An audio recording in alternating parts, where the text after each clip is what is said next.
So, yes, I've chosen a provocative title. I want to focus on what publishers can do here. And my question is, are some practices of publishers actually damaging science? I'm going to give a few examples of where I think that's the case and say what publishers can do about it. I've been a journal editor and now I'm a consultant. I should mention in the address list it puts me as Trends in Biochemical Sciences, which hasn't been the case for about 15 years. I was there for a while. I'm going to mention there are a few really large issues which it could have been part of this talk, like open access, high subscription fees for libraries, all the kind of fraudulent and real law-breaking kind of stuff. I'm not going to talk about that. I'm also not going to talk about what researchers can do or what funders can do, because that's maybe Irene has mostly talked about that as already. So just before I start, why should publishers actually bother acting ethically and in favour of science? It may not need saying. I think it's just the right thing to do. But I also, publishers need authors to trust them. Otherwise, you know, they won't have that kind of trust among the people who are now their customers, really. It's good PR. And there's also the fact that most money that goes to publishers, particularly for APCs and also for subscriptions, comes from public money and from charitable money. And one example here, this is a very recent preprint that's on Figshare, Stuart Lawson and colleagues. They're looking at the UK APC money and where it comes from and where it goes to. On the right, you see all the various publishers, and on the left, the various funders. The pink part is all the RC UK funds, Research Councils UK. So that's all public government money. The second one is unknown, mostly going to UCL, we don't know why. And then the third one is the Wellcome Trust, which is charitable money. So all the money that goes, a large proportion of the money that goes to publishers is actually coming from public or charitable purposes, which I think puts an obligation on publishers to use it well. So just looking at who are the customers of publishers, I'm talking mostly about academic journals here and probably more on the science side. Traditionally, they've basically been libraries, but more and more the customers are actually individual scientists or their funders through APCs for open access publishing. And that makes a difference to how publishers should be treating authors. There's also a way of thinking about journals that I'd like to consider. Traditionally, they've often been seen as kind of magazines, and their main aim is to inform, but also to entertain their readers. And many journals, therefore, have nice little funny columns as well as their research papers, or lots of reviews and mini-reviews, that kind of thing, which is all good stuff. But nowadays, there's a different kind of view of publishing, which is more of a kind of database. This is an example of a search within the PLOS journals, which gives articles in a particular topic from lots of different journals. And maybe journals nowadays are there to be a database of quality papers, and it doesn't really matter necessarily which sort of brand each one has. And I think that affects the way we think about journals. So I'm going to talk about three main ways in which publishers can damage science. Impact metric manipulation is one of them. I'll show you a couple of ways in which that can be done by publishers. There's various ways in which they can make life harder for authors. And these authors are all busy scientists. They're trained in how to actually do experimental work and think. And I believe we shouldn't be wasting their time on things that are more trivial than that. And then I'm going to talk about the APCs in hybrid open access journals, subscription and open access hybrids. So let's start with our first one.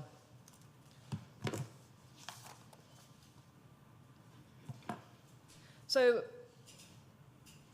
I'm going to talk about impact factor to some extent, but there's so many well-known problems with the impact factor. The fact it's a mean of an asymmetric distribution means it's not really the most accurate way of measuring even the citations in one journal. It only looks at the past 2 years. It is always quoted to 3 decimal places without any known actual errors. And the fact it's used wrongly to judge researchers has already been talked about today. But given all that, it's still used a lot, as we know, and journal editors can actually manipulate their impact factor in quite dodgy ways. So one way is to publish studies rather quickly that sound particularly exciting, but without sufficient peer review to look at whether the statistics in particular are well grounded. So there was a study in 2013, this is in PLOS One. They looked at a selection of journals with high or low impact factor that tended to publish medical or psychological studies.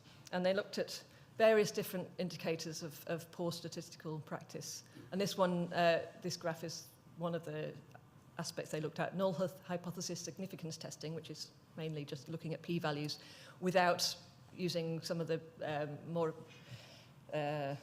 rigorous ways like confidence interval effect size or power estimation, which really should be used. And you'll see here that the lower impact factors journals on the right actually had fewer problems. And actually, Nature had a far greater number of problems in that sample. So this seems to fit with some anecdotal evidence I've seen that the higher the impact of the journal, or more prestigious journals, higher impact factor journals, can have a tendency to rush through the really exciting studies without sufficient peer review. And that doesn't always happen, but there are examples which, for instance, the Arsenic Life paper and the STAP stem cell papers, both of which were rushed through very quickly with lots of press release and publicity, which have both turned out to be really not right at all and been retracted. This kind of fits with another study on the correlation between impact factor and retractions. This has floated around the internet a lot, people saying this means that high impact factor journals are bad. I would actually say it doesn't mean that at all. It means that they're better at detecting fraud, and also that their readers are a bit more alert because they have more readers, and so that any examples of problems with papers will be spotted more easily.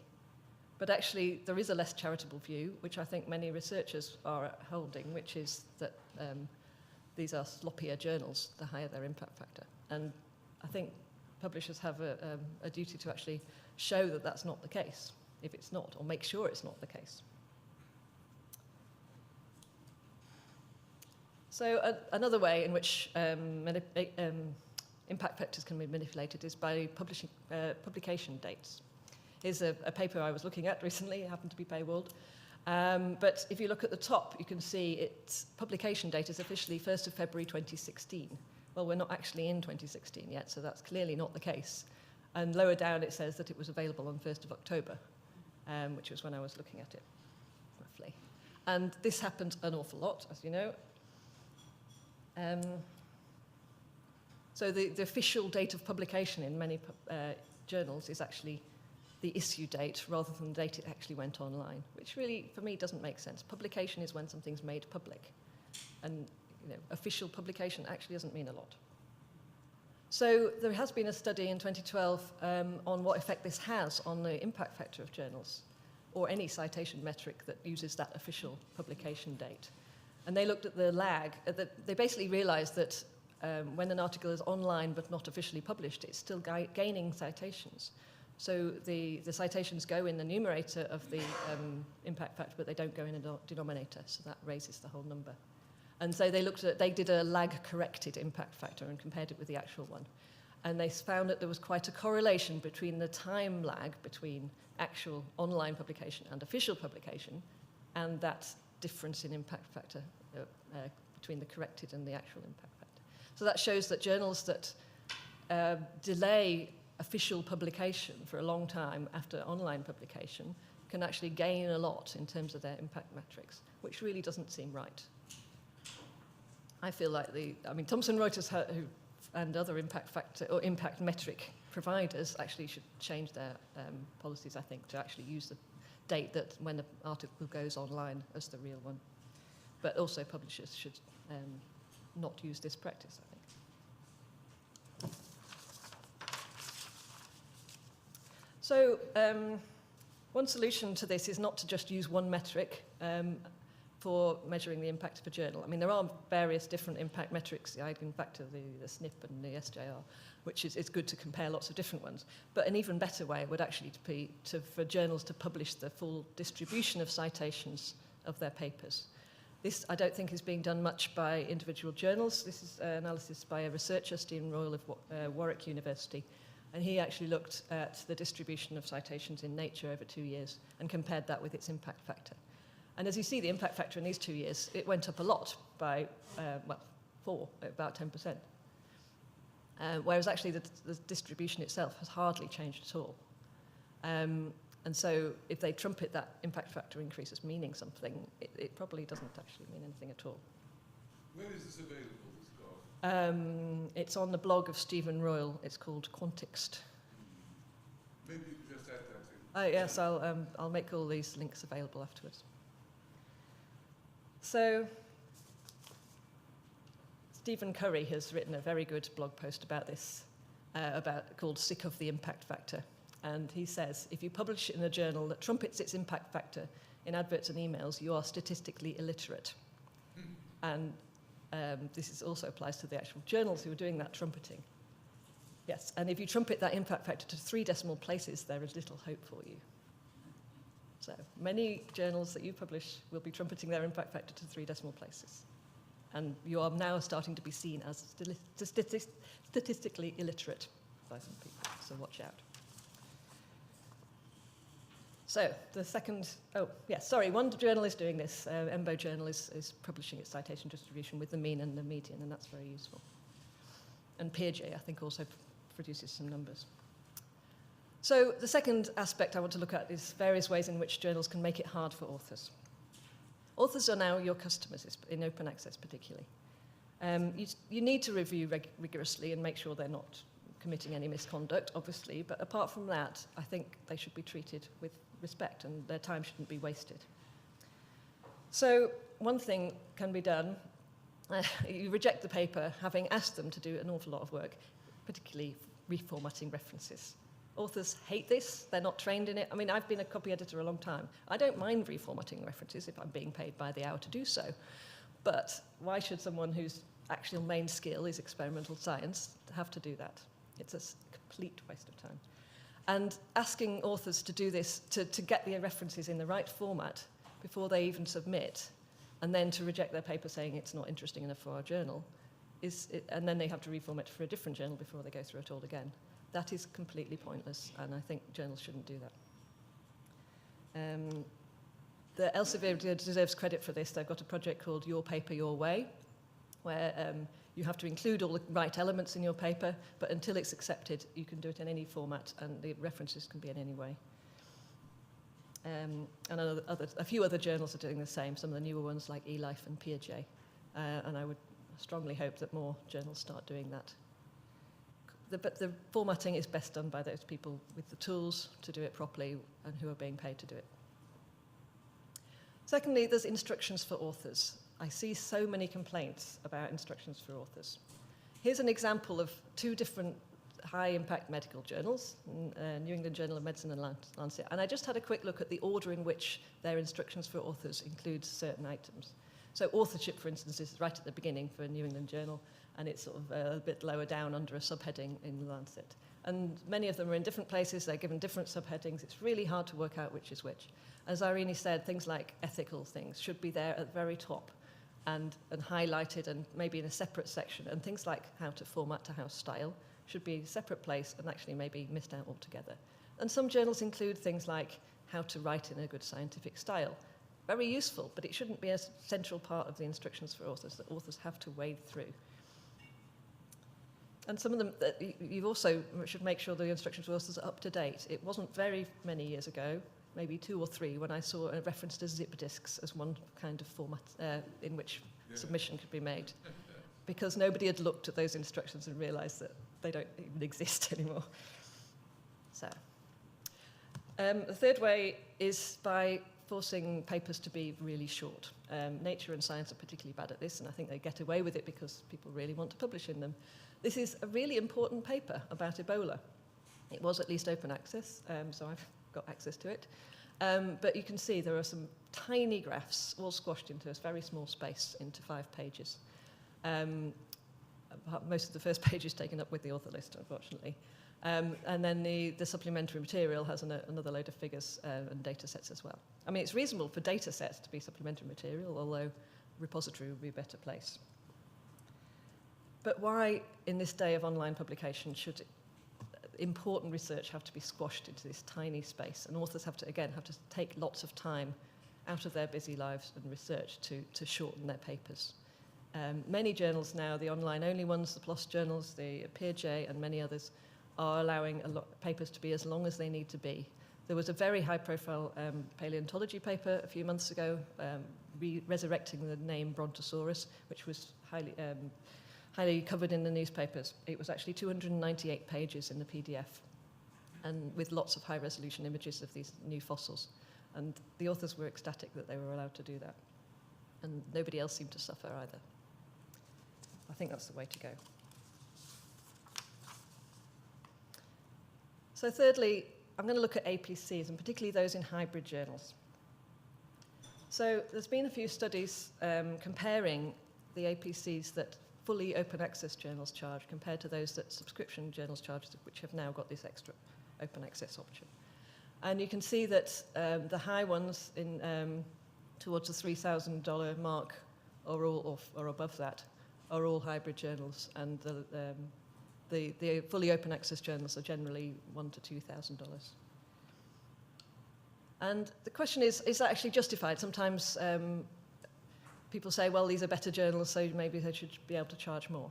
Well, one measure, as we know, is in Perfect one measure is the impact factor, and there have been analyses here, this is from 2012, of whether the APC actually correlates with the impact factor, and there isn't a lot of correlation there. And you can see there that the fully open access journals come below the average line, so they generally are cheaper for the same amount of impact factor. And in case you're wondering if this is just an artifact of the impact factor, the same has been done for the eigenfactor article influence score, and they get the same kind of result. So why else is it higher? Yeah, it's mainly... Sorry, I'm going to go on to the other issue about double dipping, which is a lot of funders and researchers are worried about the idea that they're paying an APC to a publisher, and then that journal is also being subscribed to by their library for the same high price the library always paid. And so the publishers are getting more for the same amount of input. Funders are generally getting unhappy about this, and it's getting a lot of bad press. And it seems that publishers, to some extent, are actually dealing with it. Elsevier is the one that's been mentioned here as that isn't. This is from Research Libraries UK. The UK is seeing no change in the prices it pays Elsevier for big deals, despite spending ever-increasing sums on their hybrid OA options. So this is a problem, and this is giving publishers really bad press. So I'm going to turn that off a minute and just ask why might hybrid APCs be higher? Is it because it costs more to publish in those journals? There are some researchers out there who say publishing should cost nothing. Online, the marginal cost of producing an extra copy of a paper is clearly much lower for online publication than print. But I've been in publishing. I know publishing doesn't cost nothing. Each paper has to be peer-reviewed. All that stuff about checking plagiarism, it costs money and staff time, and all the servers and all that as well. So there is a cost. But is that any different between fully open access journals and hybrid journals? I don't see any reason why it should be. So is it actually just what the market can sustain? Maybe that's the answer, that publishers think they can charge that much money because people are willing to pay it. Well, I think that may be the case at the moment, but I think it's going to change, and it is gradually changing. Some funders are starting to say they won't pay for their researchers to have the APC if it's a hybrid journal or if it's above a certain amount. Carnegie Mellon University will pay 80% of an APC up to a maximum of $1,500, which is quite low compared to some of those actual APCs. The Netherlands has now said, first of all, it has to be open access immediately. They won't allow a delay anymore as of last week. But also the contribution they get, researchers get from this main Netherlands funder cannot be used for hybrid journals. And I've just heard just this week that Imperial College London are saying they won't pay for hybrid APCs either. And I think this is going to increase. So I would say to publishers, watch out. Your prices are probably going to be forced down. So how's it doing for publishers that publishers are charging quite a lot? And what's happening? Well, what's happening is the profits are seemingly quite high. This slide has been going around the internet a lot for the last few years. It's been updated last year or this year. And a lot of people are quite unhappy about the fact that the percentage profit of the large publishers is really high and higher than things like Apple. It may be that some of these numbers are wrong. They seem to be well justified. Alex Holcomb, who's put them together, has done his research. But I haven't had any feedback from large publishers saying, no, they've got that wrong, or you've misunderstood, or there is any, is there any justification for these higher profit margins? If there is, tell people. Because a lot of people are saying, this is wrong, you're just profiteering out of public money in our research. One solution, obviously publishers do need to make profit, or at least a surplus if they're a non-profit. There are many ways to do this. It's about providing a service that people want and are happy to pay for. Nothing wrong with that. I also suggest that submission fees might be one way forward. This spreads the cost of publishing between a lot more people, including authors who are rejected. They're generally not happy with that, but for the journals where the rejection rate is very high, it would actually make a lot of sense for a lot of authors to pay $100 rather than a few authors to pay tens of thousands. As some of the nature has suggested, it might be in tens of thousands if they had an APC. But if they had submission fees, it wouldn't be. So that's just a thought, and I don't quite understand why so few publishers have actually tried submission fees. Yes.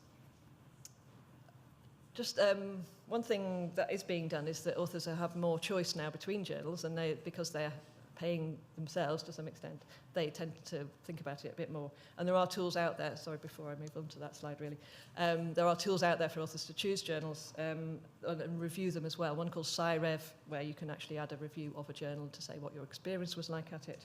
Journal guide, there's one I've produced myself called the Cofactor Journal Selector Tool, which gives lots more information. It doesn't allow reviewing, but it gives things like, does it have length limits? Does it do copy editing? What license does it have for open access?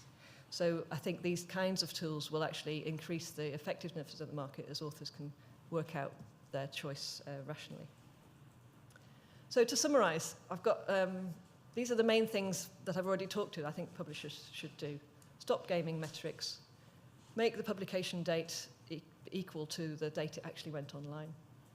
Prioritise rigour when peer reviewing and not the potential interest in the paper. Provide citation distributions on your websites, maybe for each year. A few other things that I haven't really mentioned. Provide article level metrics, because that gives a more nuanced view of the actual impact of each article, and it's really easy to do now. Make submission easy, as I've said, and don't force people to reformat in your house style just at the first submission. And in the financial side of it, I think prices for hybrid open access should be reduced. Double dipping should be sorted out. Costs should be justified. As I said, there are costs, they have to be paid, and many researchers don't realise what costs there are. And try new business models. PeerJ has this membership model, although it's now trying APCs, maybe membership hasn't quite worked out as well as it thought. There are a few journals funded completely by libraries or by funders. eLife is completely funded by 3 big funders, or by universities. There's the new Open Library of Humanities has an interesting model that libraries fund that. Submissions fees, as I mentioned, and then charging for services that people really value. Charging people to peer review their paper, for instance. If you can make it clear that that's what the charge is for, it might be a lot clearer. And then finally, a few other things I'd like to mention that I haven't really gone into in detail. To encourage open science, open data, encouraging preprints, making sure your preprint policy, if it is flexible, make sure people realise this, as I really said.